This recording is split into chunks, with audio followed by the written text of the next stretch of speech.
Now we're here in Santa Cruz. Hi guys! Hello! For today's gala or laag video is in Santa Cruz, California. Actually, last Sunday pa ni among gi-visit si Ate Edna and Pastor Pilapil. Sila lang naman ang among pastor dito sa Cebu. And when they moved here, we made it a point na every time mag-visit mi diri sa US, i-meet up ginamo sila. Nagtapok. Last year, nagkita pod me sa Monterey Bay. Until now, wala pa ako kahimo. Daghan na kay kong backlog ani lagi. Mao ni magbisaya na lang ta para daghang tag-agi, mas madali-dali. So that's Ate Edna, the pastor's wife. One of the reasons po to meet up with them is to celebrate in advance Ate Edna's Maniud to birthday. ta sa asa pa te? Fisherman's Wharf, Santa Cruz Boardwalk. Oh, boardwalk. Yeah. So ano pa ba? Tara na bagets! Let's go!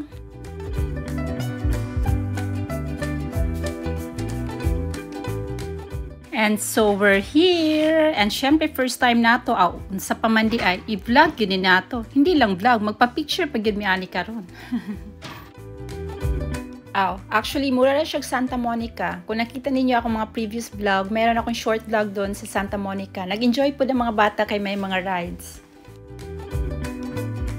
Ganahan kay kung magtanaw ni mga palm trees nga preting tag-asa. Wala magyuni sa ato agod.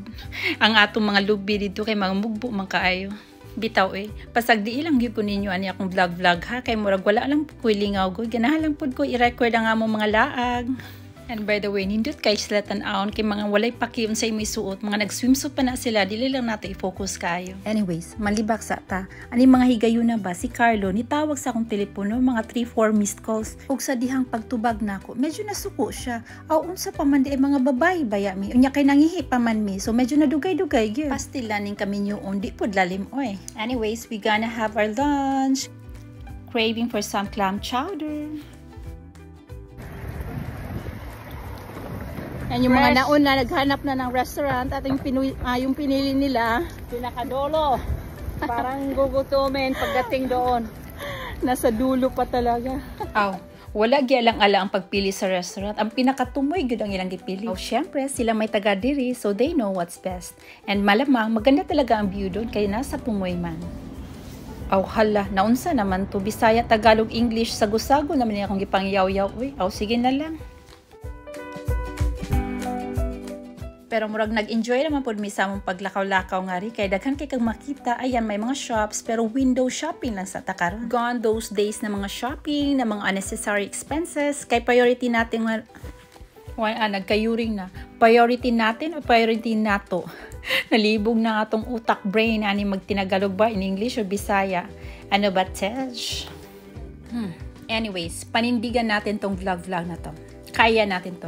So anyways, yung priority natin ngayon ay yung paglaaglaan. Tabang, mananaba. Again. Ang priority nato karon ay ang paglaag. Pas na lang sa taan ng mga shopping din. Ato ani makapagas lang ta. Pero maulay makalimot ta usahay. Kanila dugay-dugay mi sa Middle East. Naanad na barato ra. Mas mahal gud ang tubig dito. Pero karing nalang mi diri bakasyon, makalimot mi usahay na mahal naman ang gas. Sakto din nila kawat magutom. Sakto yun. Gutom yun. Nikabot yun ano. Kung sa'yo na-order nila. Just hub-hub or whatever they Walk for the food. Hindi ta manglakaw ani. Hindi man ta kaabot. And finally, sa dugay nilakaw, maabot ra gyud. Never give up gitani.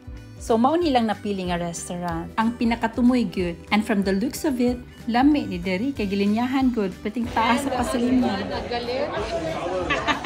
So maayo ra gyud ang nauna sila. Kay pag-abot namo grabe, waiting in line pa. Naka-waitlist pa gyapon. No running, please don't run. While waiting, na-board ang mga bata, so we make use of our time. Naglaroy-laroy and nag-explore na po. So na kami sa taas and we found out na mas nindot pa gyud ang view nga rin. Muramig na sa rooftop sa barko. Actually, ang design sa restaurant no, kay mura siyang barko. Nice kayo. Ayan, may pa-telescope pa sila. No need for coin.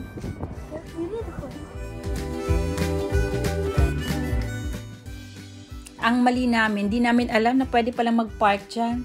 Grabe yung nilakad namin dun sa dulo, tapos nag-right pa dun sa mga white building na yan. Dyan kami nag-park. Ang layo, di ba?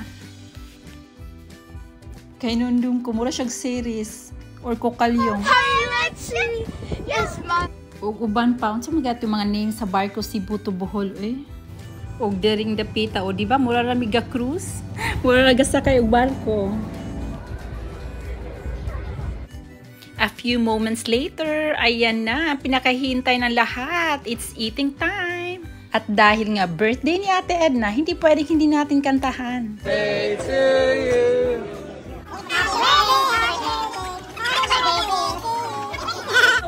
Make a wish. In town, best day ever daw. I must say, it was a very productive weekend. The sharing of testimonies and fellowship, not to mention pastor's preaching, na sobrang nakaka-bless talaga. And syempre, unsa pa man di ay, di ginakumpleto ang laag kung walay picture. Pastor, drive safely. Ug kaning tapulan na kaayo man lakaw og balik dito sa layong parking, nakikisakay na lang pud mi diri ni Pastor Dom. Thanks Pastor Dom for dropping us. Kanina dito mo ako mo park Layo. Malayo. Layo. Tinawagan ko si Ate Edna. It's like, where are we gonna park? Because I'm outside. Actually, okay ra gyud unta kay mag-park dito basta naalay available. Unlike sa LA, grabe ang mahal ng parking fee sa LA. Diri $3 sa amo na bayaran.